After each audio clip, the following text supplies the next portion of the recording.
ele sabe muito a importância que a TV faz na vida das pessoas e como ela tem capacidade de fazer diferença num jogo eleitoral tão disputado, né, Marcos? Bem-vindo, Marcos, tudo bem? Oi, Adri, tudo bem? Oi, vai, tudo bom? Não, nós somos um país pobre, onde a TV aberta ela tem um peso muito grande mesmo.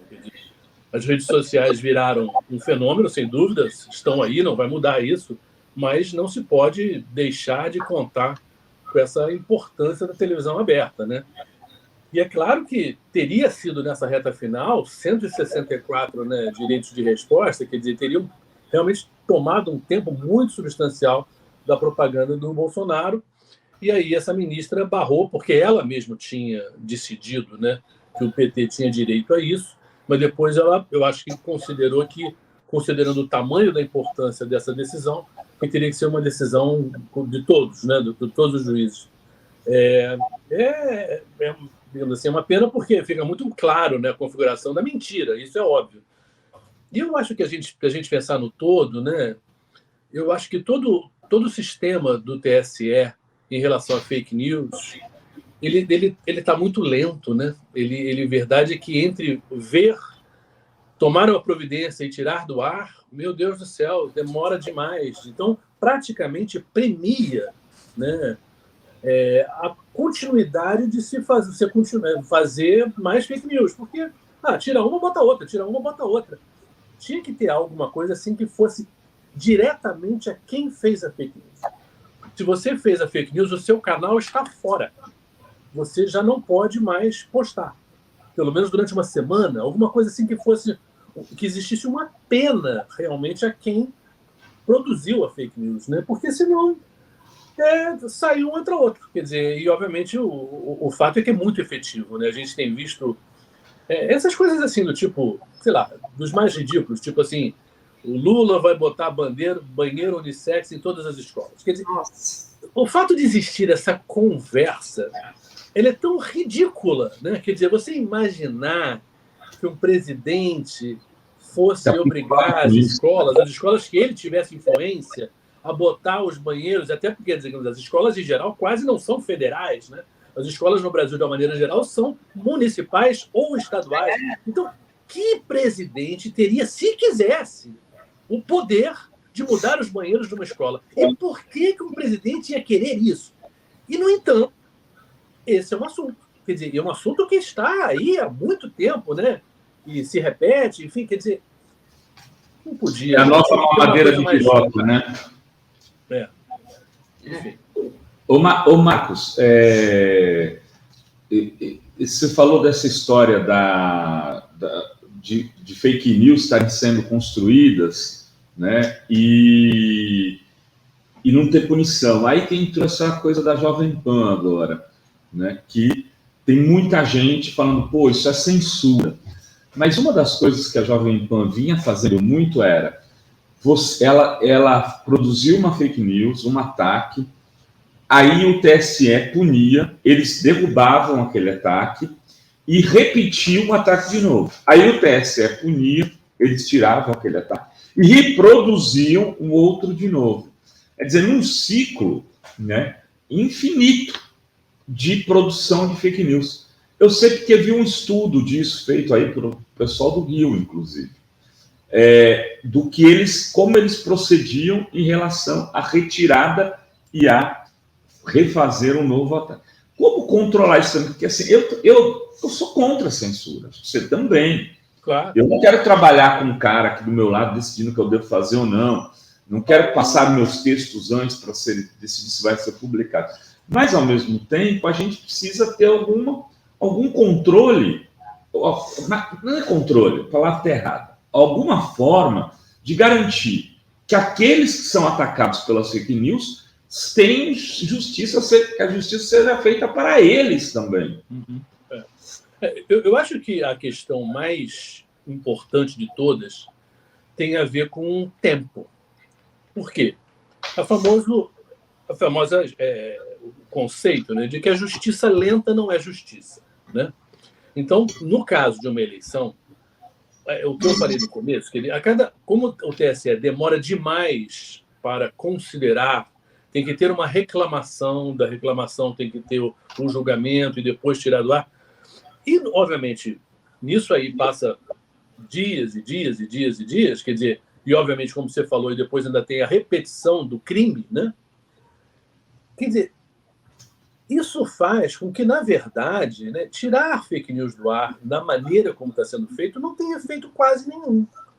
Porque a gente continua envolvido, né, afogado em fake news, porque, de fato, não se barra a produção de fake news. De fato, você não tem, do ponto de vista de um julgamento efetivo, se ir em cima da Jovem Pan, ou seja, qual for o outro que esteja fazendo isso, uma coisa é a seguinte, olha, você tem, o que eu acho que é um pouco legal do futebol, você tem direito a um cartão amarelo, depois é vermelho. Já te dei um amarelo, agora é contigo. Entendeu? Isso não é difícil de fazer, quer dizer, porque, de fato, não fazer isso significa, na prática, permitir que isso continue a acontecer, entendeu? E eu acho assim meio estranho, porque não era uma novidade, né? Depois de 2018, já se sabia que essa questão da fake news era uma coisa muito, muito utilizada, que é um problema para as democracias como um todo, não é só um problema brasileiro, obviamente, e que essa era uma arma que não só existiu em 2018, mas ela está mais apurada, ela está mais sofisticada, ela está mais, né, empregada de várias maneiras, né? Então, eu acho que tinha que ter tido, do ponto de vista do TSE, uma rapidez. Ela tinha que ter contratado funcionários, pessoas especializadas, que estivessem nas redes o tempo todo e falaram, isso aqui não, hein? E tivesse um juiz de plantão falando, não, isso aqui não. É claro que existe uma zona cinza, né? Onde será? Eu não quero exagerar aqui, sabe? E, obviamente, eu acho que, nesse caso, tendo dúvidas, né, deve-se sempre ir para o lado da não censura, de permitir. Mas tem coisas tão escandalosamente erradas, né, que essas mais graves elas tinham que ter sido monitoradas e retiradas do ar com muito mais rapidez do que tem sido.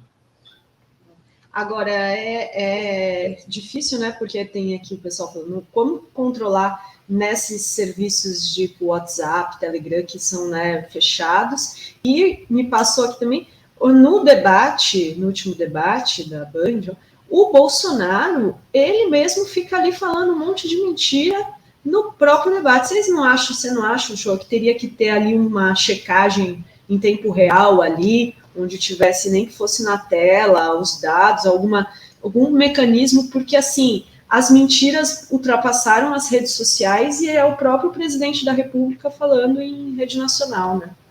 É difícil, obviamente, você calar a boca de um candidato num debate. Quer dizer, agora, o que eu acho que seria um formato melhor, jornalisticamente falando, e para a sociedade, seria do tipo seguinte. Vamos pegar o tema meio ambiente. Você poderia, a Bandeirantes, na Globo, SBT, quem tivesse falado, o meio ambiente está assim, a Amazônia está assim.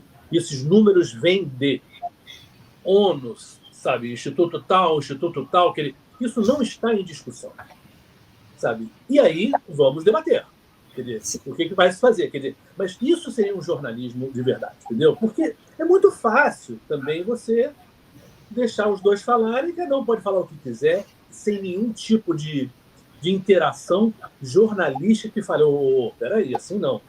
Eu acho mais fácil esse modelo que eu estou falando, por quê? Porque senão cabe aí ao moderador, quem tiver ali de moderar, falar, não, isso que você acabou de falar, na verdade, por causa disso. Que aí, para a dinâmica do debate, é complicado.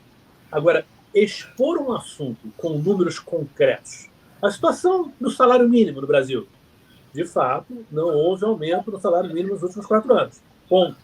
Não há discussão, quer dizer, em relação a isso. Quer dizer, e aí vamos debater o que vocês pretendem fazer a partir dos próximos 4 anos, seu Bolsonaro e seu Lula. O que vocês acham? E aí cada um fala, mas teria que ter, digamos assim, mais carne, mais substância nesse debate para o telespectador em casa, para o eleitor em casa, poder analisar o seguinte, olha, isso aqui é uma questão realmente que está acontecendo no Brasil, vamos ver o que esses dois candidatos têm a propor. Mas não dá para ficar nesse tiroteio, né, digamos assim, de mentiras, né, e da repetição das mentiras, que aí depois vai ter um alguém checando no dia seguinte, que obviamente o impacto daquela checagem é mínimo. Principalmente no último, que foi uma das maiores audiências, né? Até por conta do horário, foi às 8 da noite, né? Contribuiu para ter uma grande audiência. Rovai. Marcos, eu queria que você desse uma opinião aí sobre a situação da eleição para presidente agora no segundo turno no Rio de Janeiro.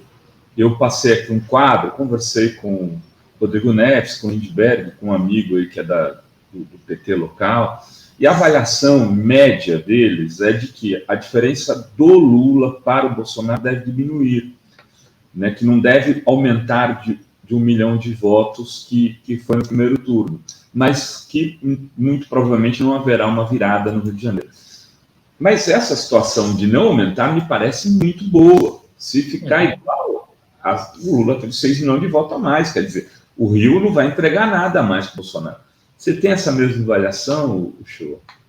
Olha, eu acho que o Rio é conservador, o Rio é mais bolsonarista, sim, e as igrejas evangélicas têm uma presença no Rio de Janeiro maior do que em qualquer outro estado, proporcionalmente falando. Então, de fato, sempre seria muito complicado para a esquerda ganhar aqui no Rio de Janeiro. Mas, como você falou, quer dizer, manter como está é bom. Eu repito sempre, quer dizer, eu acho que hoje a pesquisa que mais vale, a pesquisa que não tem dúvida, é o primeiro turno, os números do primeiro turno. Né? Eu não vejo alguém votando no Lula mudando para votar no Bolsonaro, nem vice-versa, nem quem votou no Bolsonaro não vai votar no Lula. Então a gente tem em disputa aí 10 milhões de votos, que são os votos da Simone Tebet, do Ciro, do Dávila e da Soraya ali. São mais ou menos 10 milhões de votos. O Lula já está a 6 milhões e 186 mil votos à frente. O Bolsonaro, para empatar, tem que pegar 6 milhões e tal desse para empatar. E aí sobra aí quase 4 milhões para os dois disputarem, quem pega a maior parte desses 4 milhões. Mais aí, o Bolsonaro teria que pegar, então, mais 2 milhões do que esses 6 milhões e tal para empatar. Ele teria que ter, desses 10 milhões, mais de 80% dos votos. Desses votos em disputa, mais de 80% dos votos seriam para o Bolsonaro. Olha, eu não enxergo a possibilidade disso acontecer, porque nem nos estados onde o Bolsonaro ganhou, ele não tem essa proporção de preferência, 80-20. Além disso, desses 4 candidatos, desses 10 milhões de votos, a Simone, o Ciro, a Soraya e o Dávila, o único dos 4 que de fato está engajado na campanha é a Simone Tebet. Quer dizer, ela está participando da campanha, o Ciro não está, a Soraya não está e o Felipe Dávila não está. Eu estou falando, claro, que a Soraya e o Felipe Dávila são bem pequenininhos dessa história. A Simone Tebet está engajada com o Lula. Então, eu também não vejo os votos da Simone Tebet, apesar de serem grande parte da direita, indo 80% para o Bolsonaro. Porque senão significaria dizer que quem votou nela não acha que a opinião dela é importante. O que eu acho que até acredito que existam as pessoas que preferem suas convicções do que a opinião da Simone Tebet. Mas, assim, a nível de 80% do voto da Simone Tebet para o Bolsonaro, eu acho assim que a matemática impede, digamos assim, um cenário de virada para o Bolsonaro. Eu acho que ele pode e está tentando de tudo, né? De tudo, como sempre, mas assim, e nisso realmente eu lamento, porque a gente fica muito claro que, de certa forma, a gente já está sofrendo um golpe das instituições. Quer dizer, as coisas que o Bolsonaro faz, elas estão na lei que são proibidas de fazer, né? Em termos da economia, em termos da participação dos ministros, em termos de uso da máquina pública para fazer campanha, tudo isso está na lei que não pode. E ele está fazendo, e o TSE finge que não vê. Mas, ainda assim, apesar de ele estar fazendo tudo isso que ele está fazendo, eu não vejo como ele tenha tempo e condições para virar um jogo tal a desvantagem que ele já tem. É possível até que a desvantagem tenha diminuído. Acredito até que isso tenha acontecido. As pesquisas aí estão mostrando aí que ele diminuiu um pouquinho. Mas é um pouquinho. Ele precisava de um poucão. Entendeu? Eu não acho que, não só aqui no Rio, como em outros estados, Minas Gerais, por exemplo, que ele está fazendo um esforço grande, São Paulo, que está fazendo um esforço grande, que ele consiga tirar 500 mil votos ali, 500 mil votos ali, 500 mil... Ok, é possível. 1 milhão de votos ali, é possível. Mas, pô, ele está precisando de 8 milhões de votos, de 10 milhões que estão em disputa, e eu não vejo ele conseguir isso. Muito bem, é isso aí. Aliás, hoje o Márcio Coimbra, teu xará, esteve no Fórum Café e disse que o Lula permanece favoritíssimo. Então, estão dizendo que daqui a pouco sai uma pesquisa Modal Mais, dando o Bolsonaro com 50,5% e o Lula com 49,5%. Então, se sair, não se assustem. Essa Modal Mais, eu vou até mostrar aqui, né, ela já estava dando um resultado bem estapafúrdio, bem fora da curva, de todos os outros veículos, de todos os outros institutos. Pesquisa Presidente Modal Mais, isso é do dia 14, é uma semana, Lula tem 46,9%, Bolsonaro 46,5%. Então, há uma semana, ele já dava uma vantagem de 0,4% do Lula. É uma pesquisa completamente fora da curva, e então vai vir agora com uma virada do Bolsonaro. É importante lembrar, eu até vou pesquisar isso aqui, mas a Brasmarket dava o Bolsonaro na frente. Bem na frente do primeiro turno. Se tem pesquisa que errou, são essas, que davam o Bolsonaro na frente no primeiro turno. Por isso que eu falo, assim, a discussão sobre os erros dos institutos de pesquisa, ela tem um mérito, de fato, principalmente a nível de governos estaduais, etc. e tal, os erros foram grandes, né? Em relação à questão do presidencial, quer dizer, o Lula ficou certo, a Simone Tebet ficou certo, quem perdeu quase 4 pontos ali foi o Ciro, e quem ganhou os 4 pontos e mais um pouquinho foi o Bolsonaro. Quer dizer, a esquerda estava achando que o pessoal do Ciro votaria um voto útil para a esquerda e foi para a direita. Agora, se a gente lembrar que o Ciro, no último mês, 2 meses, ficou muito mais atacando o Lula do que o Bolsonaro, também, de certa maneira, isso se explica para quem estava, digamos assim, seguindo o Ciro. Os erros dos institutos de pesquisa, mas, no entanto, eu acho que essa conversa, ela também tem um lado exagerado, que ele tem esses institutos que eu também não estou acreditando, que eu acho que fizeram erros maiores, né, porque botaram o Bolsonaro na frente, e 6.186.000 votos a mais para o Lula é muita coisa, não é um erro pequeno.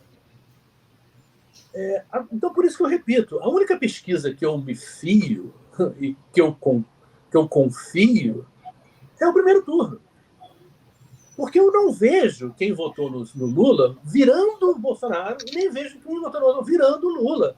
Por mais debate que você tenha, por mais fake news que você tenha, por mais campanhas que você tenha, eu não acho que as pessoas vão mudar de ideia do primeiro para o segundo turno nesse nível. Eu sair do Lula para o Bolsonaro, sair do Bolsonaro para o Lula. Então, essa base, eu acho que ela está estabilizada.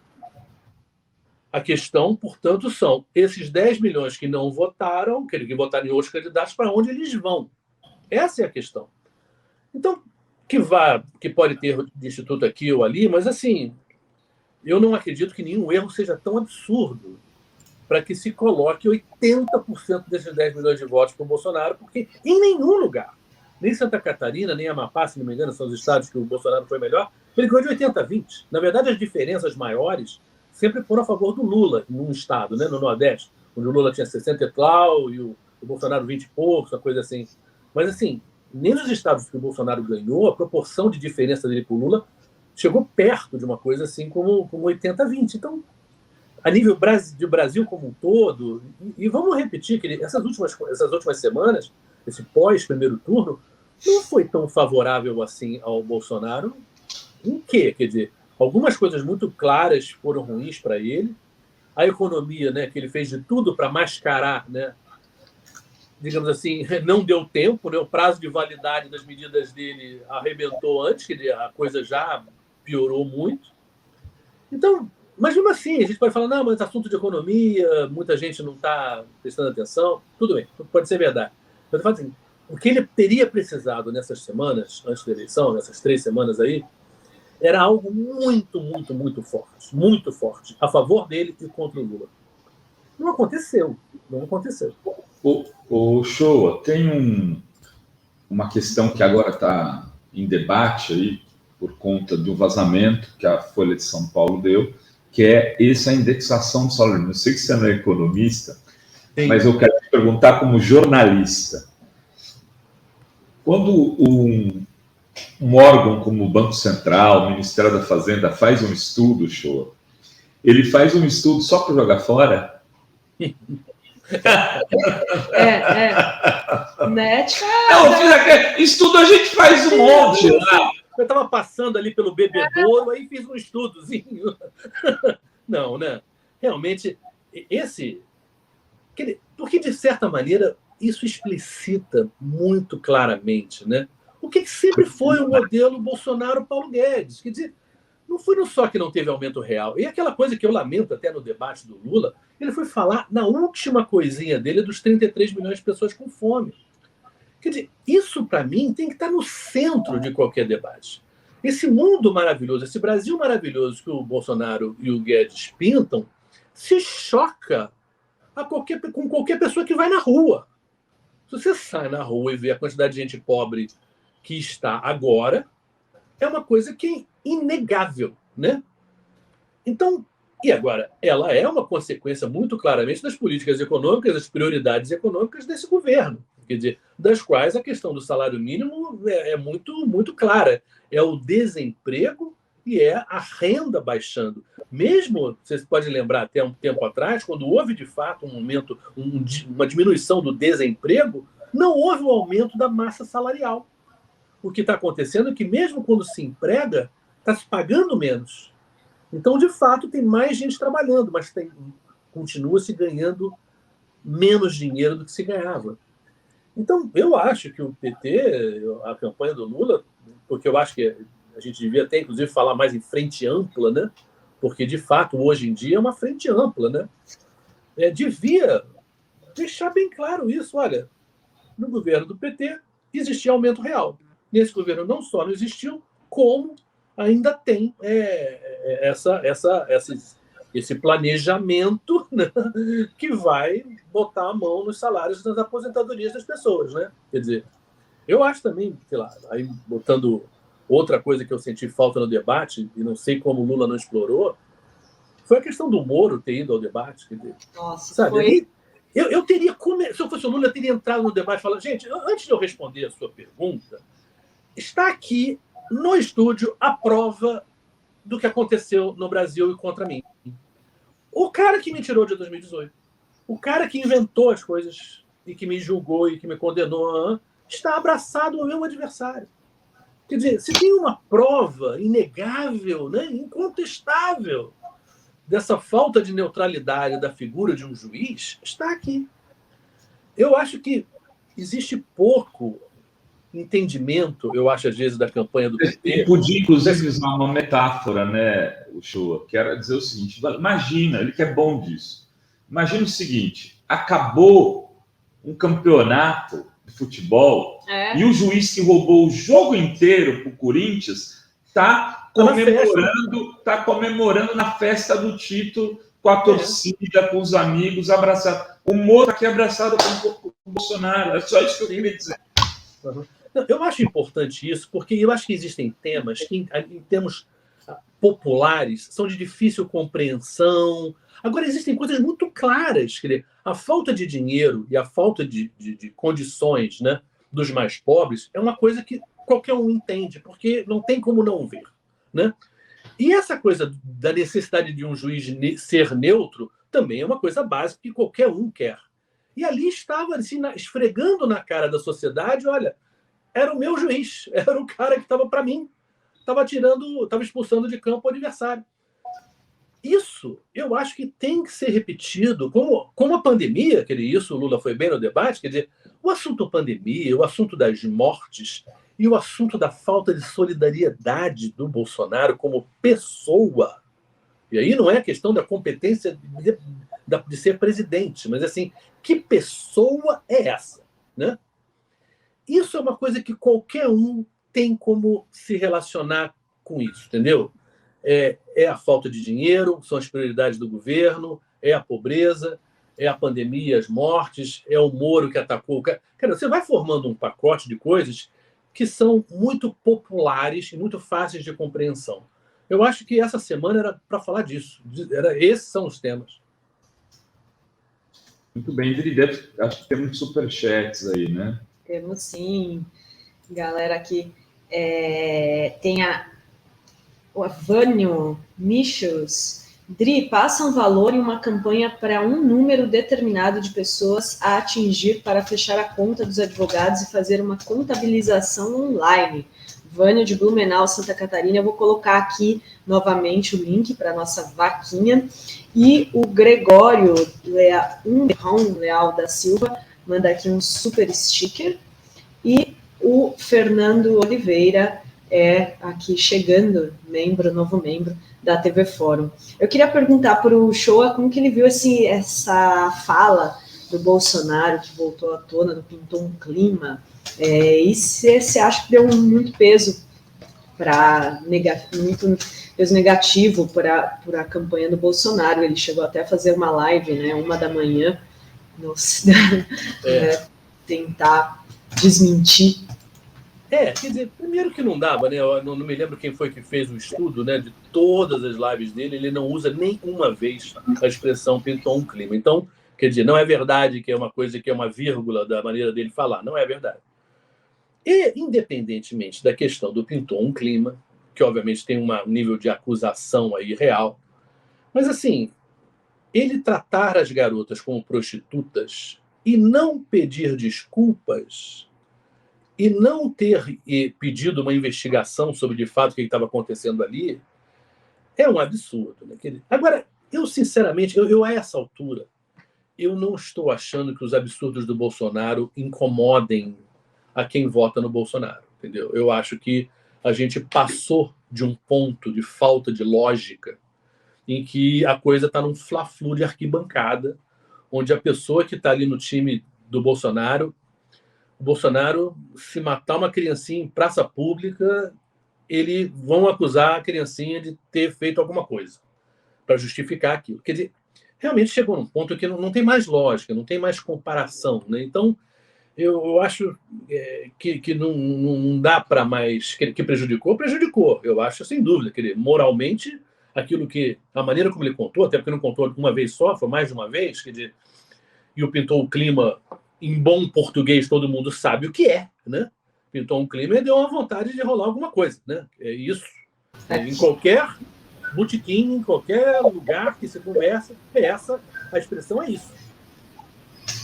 Então, é vergonhoso o machismo da situação, é vergonhoso a questão do poder, do homem, do coroa, de 60 e tantos anos, com garotos de 14 anos, olhando as garotas bonitinhas. Há um jeito predador na maneira dele contar a história. Não é a gente botando na boca dele, não. Ele falando. Né? E eu achei assim, surpreendente. Assim, eu não sei se os posts que o Alexandre de Moraes tirou exageravam em falar pedófilo. Não sei, não sei disso. Eu não vi. Agora, eu achei errado proibir a divulgação da declaração. A declaração é dele. É um absurdo ele não deixar se reproduzir o que o cara falou. Né? Isso... Agora, sinceramente, eu estou muito intrigado. Existe uma frase árabe que eu gosto muito, que é uma frase que diz assim: o inferno é a falta de lógica. Eu acho uma frase que é muito pertinente para o momento que a gente está vivendo, porque não é possível as pessoas acharem ruim a corrupção de um lado e não acharem ruim a corrupção do outro. Não é possível você gostar de ciência e ser anti-vacina. Um inferno, é a falta de lógica, de fato. Quer dizer, você fica realmente... Como conversar com pessoas que não veem a ligação entre uma coisa e outra. Né? Quer dizer, se está errado aqui, está errado ali. E não quero aqui, por exemplo... dizer que isso só existe do lado da direita. Por exemplo, me incomoda demais o Lula não se posicionar sobre o que está acontecendo na Nicarágua. Então, ele no debate lá, ele não fala nada. Eu acho que tem que falar. É um horror. O que está acontecendo na Nicarágua é um horror. Não precisa se negar que a Revolução Sandinista foi muito importante para tirar uma ditadura horrorosa, sim. Mas a realidade hoje da Nicarágua, do Ortega, é uma vergonha. Isso eu acho que quando o lado da esquerda não se posiciona, democracia é um valor importante aqui, tem que ser na Rússia, tem que ser na Nicarágua, tem que ser em qualquer lugar, tem que ser na China. Então, sabe, isso aí eu acho que a gente precisa voltar e falar em fatos, entendeu? Agora, sem dúvida, eu estou dando um exemplozinho da esquerda, mas os exemplos da direita são 100 vezes maiores. Assim, a falta de... O que se imaginaria, né, de um vereador, né, o Gabriel Monteiro, aqui no Rio de Janeiro, né, que fez o que fez com as garotas menores de idade, gravou, e, sabe, um troço assim, de uma indecência moral, não é política. Estamos falando de uma coisa mais... E o cara elege o pai e a irmã. Quer dizer, que sociedade é essa? Quais são os valores, né, dessas pessoas que acham que não tem problema nenhum se for do lado delas, né? Isso voltando, porque eu acho que tem tudo a ver um pouco com essa coisa da declaração do Bolsonaro em relação às venezuelanas, às garotinhas. É assim, é algo muito grave, não é uma bobagem, não é uma bobagem. Reflete muito bem o que ele é como pessoa. Né? A visão de mundo dele, né? O que ele pensa, né? Que criança e mulheres, xenófobo, né? Porque aquelas venezuelanas ali, né? Também. Não, é um desprezo. A frase dele, embora ele tenha colocado um tom de que tinha pena, né? Mas na verdade não era. Né? Há um olhar predador ali realmente da parte dele, e o pintou o clima de certa maneira pontua e coroa exatamente essa impressão que ele passou. Muito bem, Dri. Temos superchats? Como é que estamos aí? Tem o Salme Lula, sobrinho. Bolsonaro não foi à casa das venezuelanas por acaso.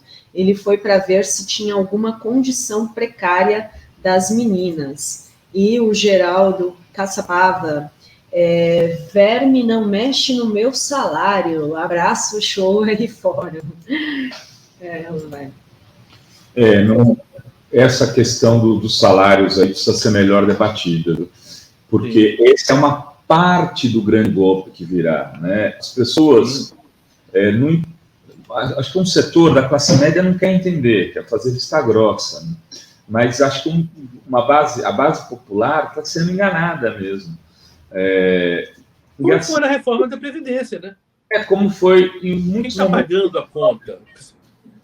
Você tem uma ideia, show? A Adri foi aqui numa manicure uma vez, e aí voltou me contando a seguinte história, que a mulher dizia o seguinte: não, agora vai ficar bom com a reforma da Previdência.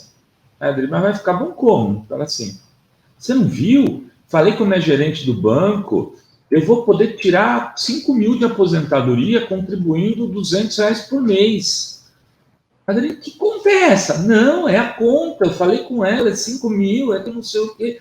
O pessoal estava achando que ia ganhar por mês, o que talvez vai ganhar de uma vez só depois de 10 anos de contribuição. Sim. Então, porque a informação vai sendo enviesada.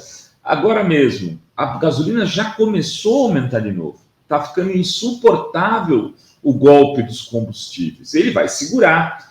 Mas depois do dia 30, até janeiro vai estar em 8 de novo, 7. Sim.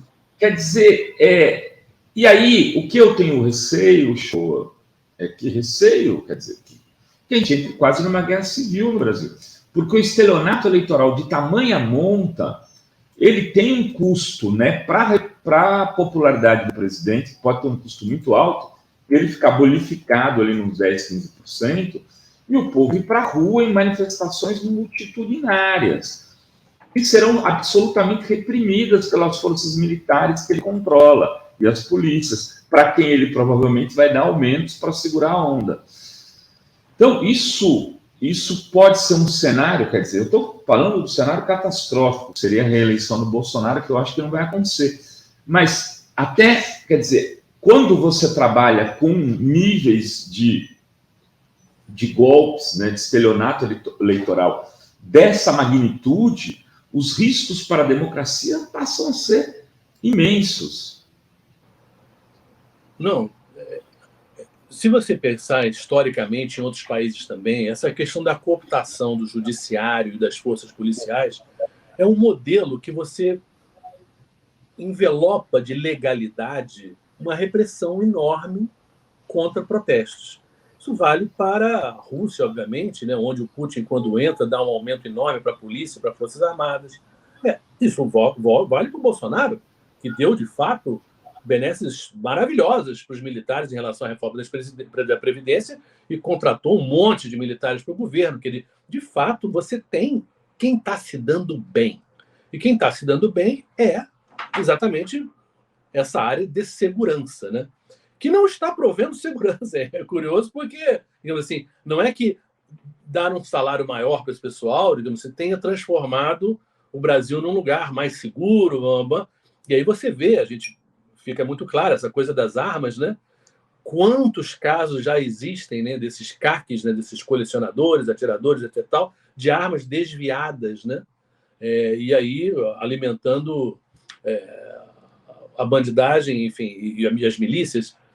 Isso é assim que as democracias elas vão realmente se corroendo por dentro, né? Eu não vejo o Bolsonaro ganhando, realmente não vejo como. Agora, o que a gente vai ter depois, independentemente, eu acho que o Lula ganha, mas eu acho que vai ter realmente uma extrema-direita que se coloca agora orgulhosamente e de boca cheia falando os maiores absurdos. Então, por exemplo, a gente tem agora um caso recente. O Seu Jorge, lá num show no Rio Grande do Sul, a maneira como a plateia se comportou de um racismo horrível. Agora, aquele Ed Júnior, né, lá em São Paulo, com a mulher sendo gravada e falando coisas racistas de uma maneira absurda. A gente vê um ex-deputado agora no Rio Grande do Sul também, Bibo Júnior, falando dos estudantes lá de Santa Maria que precisavam ser queimados. Pô, e obviamente Santa Maria, cidade da Boate Kiss. Quer dizer, esse nível de virulência, esse nível de agressividade, de violência mesmo, quer dizer, foi uma coisa que saiu de uma caixa que estava fechada, porque tinha que estar fechada, que era uma vergonha para nós, né, e para todos, né, a existência desse tipo de comportamento. Agora, quando o Lula ganhar, e vai ganhar, essas pessoas vão continuar aí com as mesmas disposições, com as mesmas opiniões, e num patamar que mudou em relação ao que era anos atrás e agora. Mudou. Quer dizer, conviver com a frustração dessas pessoas, a agressividade dessas pessoas.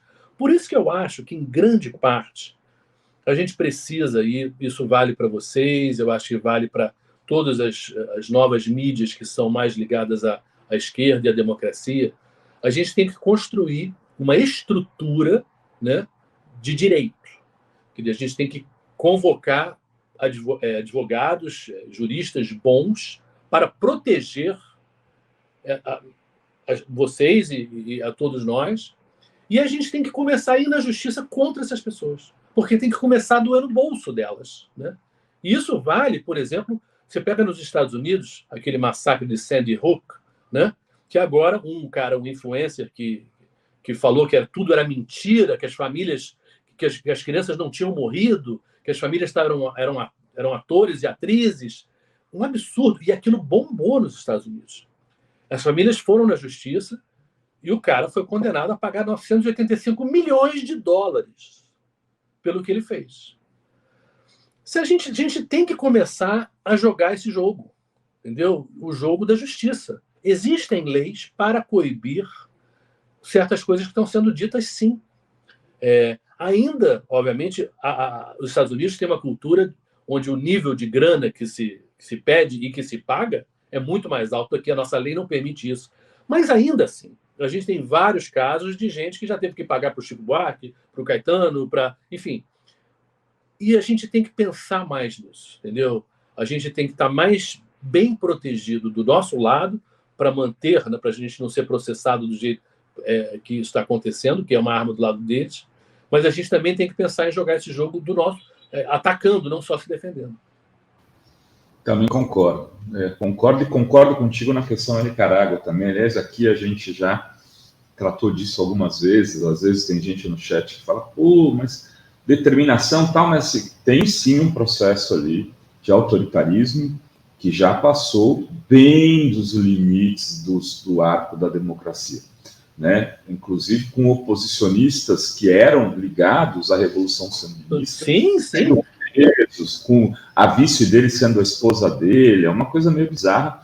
Eu tenho críticas também ao processo venezuelano, mas, por incrível que pareça, é menos pior do que o da Nicarágua, bem menos pior, né? E houve esse endurecimento na Venezuela no pós-Chaves, porque eu acompanhei todo o processo do Chaves lá, e ele fazia plebiscito para tudo. E eu vi plebiscitos, eu não, só eu, como Clinton, como muita gente pôde ver, que eram rigorosamente dentro do da processo lei, democraticamente. Ele ganhou eleições por incontestáveis, ele ganhou eleições.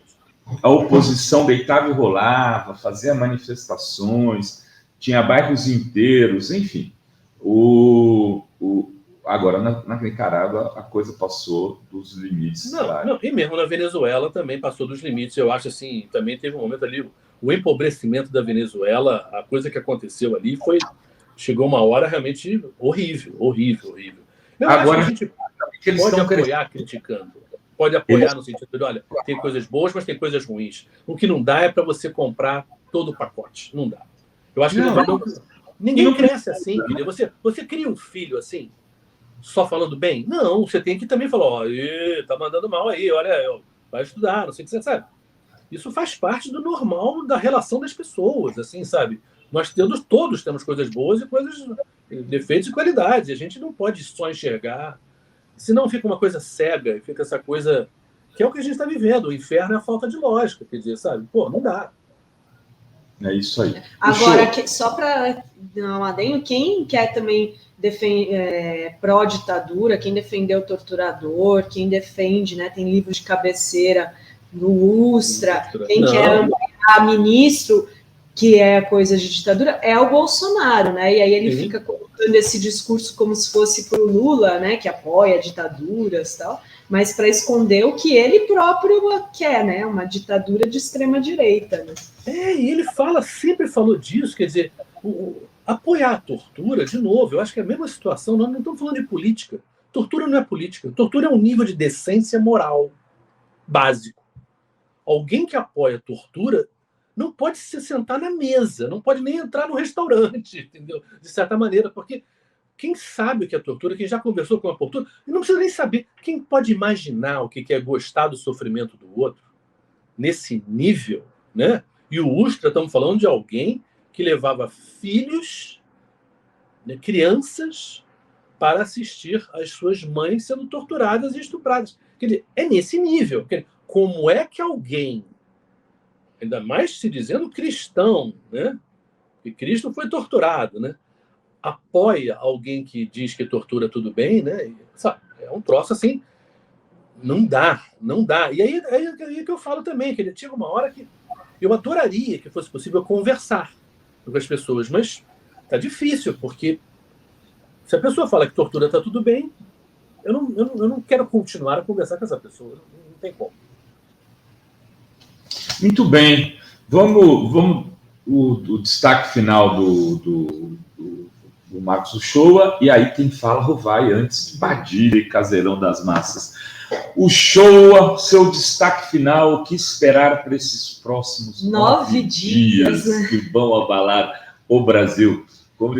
Ontem eu já brinquei com isso, né, do John Reed, os 10 dias que abalaram o mundo agora. Mas eu recebi, essa coisa, desculpa te interromper, mas hoje um amigo espanhol estava conversando comigo, ele falou, vai, é o seguinte, velho, depois da vitória da extrema-direita na Itália, o Brasil passa a ser o centro do mundo. Eu falei, de verdade. Nós aqui, a avaliação que a gente tem é que se ganha no Brasil, vem com uma força que eles vão ganhar, que na Espanha, vão ganhar em outros países na Europa, ficam muito fortes para poder ganhar eleições no futuro próximo. Eu falei, ué... quer dizer, eu acho assim, a direita, ela está num momento muito forte no mundo, né? Quer dizer, então você vê até que essa direita italiana é a volta do Berlusconi também, o Berlusconi que já declarou agora esses dias apoio ao Putin e sabe, no momento como na Europa hoje se pode apoiar o Putin, inclusive como os italianos que vão sofrer agora nesse inverno aí vão passar frio aí por falta de gás na Itália, enfim, é uma coisa muito muito louca, mas eu me lembro assim de que toda eleição americana para presidente se falava que todo mundo no planeta devia ter direito a voto, porque, afinal de contas, o que acontece nos Estados Unidos reverbera no mundo todo. E eu acho que tem um tema que as pessoas tocam um pouco, lamentavelmente, que é meio ambiente, que é um tema que hoje, não sabe, vai ter planeta ou não vai ter planeta daqui a 40, 50 anos? O que vai sobrar disso aqui? E, nesse caso, hoje, a Amazônia é um tema planetário, no sentido de que, manter o Bolsonaro com essa destruição da Amazônia ou entrar com o Lula para se parar essa destruição é de um interesse do planeta inteiro, né? E eu acho, inclusive, que quando o Lula entrar, eu acho que ele tem que ir, não com o Pires na mão, não, mas assim, conversar com o mundo do tipo, olha, se a Amazônia é importante para o mundo, nós queremos dinheiro aqui no Brasil de investimento para a população que mora lá, porque a gente precisa. Isso, se é para cuidar da Amazônia, a gente tem que ter condições para cuidar, e isso tem um custo. E eu acho que esse é um dinheiro que vem, porque, de fato, a Amazônia é fundamental para a sobrevivência do planeta. Então, é disso quando você falou, quer dizer, não só a questão de para onde vai a política no mundo, mas também eu acho que até a sobrevivência do mundo passa um pouco pelo que vai acontecer aqui. Eu acho que esses dias a gente gostaria que passassem aqui, a gente desse o fast forward, né? Já chegasse no domingo, né? E vamos resolver isso aqui logo, né? Vamos se sentir aliviados. Agora, eu repito, querido, dessas 4 semanas entre o primeiro e o segundo turno, a gente já passou 2/3 dela, falta uma reta final. Nesses 2/3, o Bolsonaro avançou muito menos do que ele teria que avançar para virar. E eu acho que a gente tem que agora fazer como aquele time de futebol que está ganhando de 2-0 e faltam 15 minutos. Se o outro time faz um gol, 2-1, você vai sentir um certo sufoco naquele finalzinho ali para não deixar empatar. Mas se a gente segurar esse 2-0, jogar a bola para fora, sabe, e botar um troço num certo banho-maria, a gente ganha esse jogo. Não vejo como ele virar. Não vejo como. Tem um debate aí pela frente? Tem um debate, mas eu não acho que os debates agora, tão em cima, vão fazer grande diferença. Eu espero que o Lula vá melhor no debate da Globo do que foi no primeiro, porque eu acho que o Lula até ele, digamos, tem essa capacidade de aprender. Eu não diria nem tanto com os erros, embora tenha tido um erro ali de manter o tempo dele não notar o tempo que ele estava perdendo ali no final. Mas eu acho que principalmente na escolha dos temas, né? Eu acho que ele tem que pensar, ele não tem que só responder ao Bolsonaro, ele tem que atacar o Bolsonaro no sentido de ele perguntar ao Bolsonaro as coisas, né? Ele respondeu muito mais do que perguntou. Então, claro que a coisa sempre foi muito mais no campo do Bolsonaro do que no do Lula. Então, eu acho que um debate feito na sexta-feira para uma eleição no domingo, cara, o que tem que acontecer para virar? É muito tarde, Eu acho que pode ilustrar um pouco as posições, mas muita gente está preocupada. Quer dizer, claro que eu estou preocupado no sentido de ansioso, mas eu não vejo o Bolsonaro virar esse jogo. E, repito, os meus argumentos estão calcados muito em números e na lógica. Entendeu? Eu não vejo o Bolsonaro ganhando 80% das pessoas que votaram em outros candidatos. Não enxergo isso, não consigo enxergar. Você pode até pensar, bom, psicologicamente, talvez eu não queira enxergar. Não quero, realmente não quero enxergar isso. Mas, de fato, eu não vejo a Simone Tebet trabalhando como ela está trabalhando, que a maioria da Simone Tebet vai votar no Bolsonaro. Eu acho que vai ser um troço muito mais meio a meio do que... E aí vai dar luta. Vai ser duro, mas vamos ganhar, né, o show. Isso. Mas é dessas coisas. O Flamengo não ganhou nos pênaltis. Mas ganhou. É isso que importa, né? A Janja ficou feliz.